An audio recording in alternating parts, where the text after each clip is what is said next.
Hola Aleja, yo soy una mamá que se dedica a su hija, sin dejar de ser mujer y persona. Estaba por empezar noveno semestre de arquitectura cuando quedé en embarazo. No sé qué estudiando aún, pero trabajo desde casa. Monté una empresa de salsas y catering para no tener que dejar a mi hija con nadie que no fuera mi esposo y yo. La historia es así. Quedé en embarazo y estaba haciéndome quimioterapia y radioterapia. Se suponía que no podía quedar en embarazo ya que tengo cáncer de cuello uterino. Tenía la T de cobre y usaba condón, pero igual tenga su bebé. Nunca he pensado que ha sido un error, pero sí que nos cambió la vida totalmente. Cuando supimos del embarazo, mi esposo siguió estudiando y se graduó. Yo me quedé en casa durmiendo y yendo a citas médicas, era lo único que podía hacer, porque salir al centro comercial y a cualquier lado eran una tortura. Mi embarazo fue de alto riesgo y desde que estaba en la barriga a mi bebé nunca le gustó el ruido.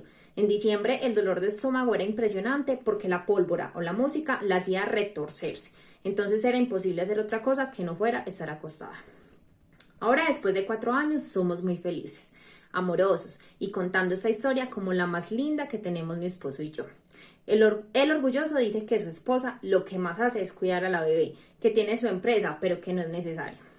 Igual Aleja, es difícil, muy difícil. La crianza de una bebé tan deseada y amada por tantas personas es difícil. Para corregir, enseñar y educar. La familia es muy posesiva, muy permisiva y sobreprotectora. A pesar de ser mamá primeriza, desde los 3 meses duerme fuera de la habitación. Desde los 6 meses tomaba su tetero sola. No la obligo ni le insisto en comer. No la obligo ni le insisto en dejar el pañal. No la obligo ni le insisto en estudiar. Por lo general, ha hecho cosas a su tiempo. Come muy bien. Cuando tiene hambre, ella misma pide la comida. Ella sola al año y medio dejó el pañal de día. Y el de la noche, hace 6 días me dijo, yo ya soy una niña grande y no voy a usar pañal en la noche tampoco. Ella solita me dice que quiere estudiar, que hagamos tareas. Le tengo un libro de grafomotricidad y le encanta.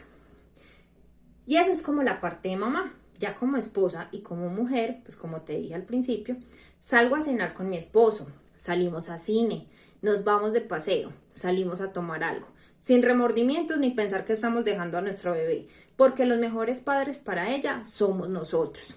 No existe nadie mejor que nosotros para ella. Esa es nuestra gratificación como padres y descanso de esta vida tan productiva, tan demandante y llena de retos.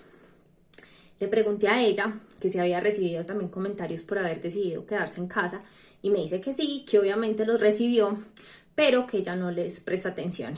Entonces me encanta ver una mujer detrás de una ama de casa. Hay una mujer que estuvo a punto de terminar su carrera de arquitectura, una mujer muy emprendedora, muy berraca, además muy valiente, porque no es fácil lidiar con una enfermedad, además quedar en embarazo, y sé que es muy difícil, pero bueno, te felicito por tu empuje, por tu berraquera, absolutamente por todo, por la relación que tienes con tu esposo, por lo buena mamá que eres. En fin, muchas gracias por haberme contado tu historia y ustedes cuéntenme qué les pareció esta historia.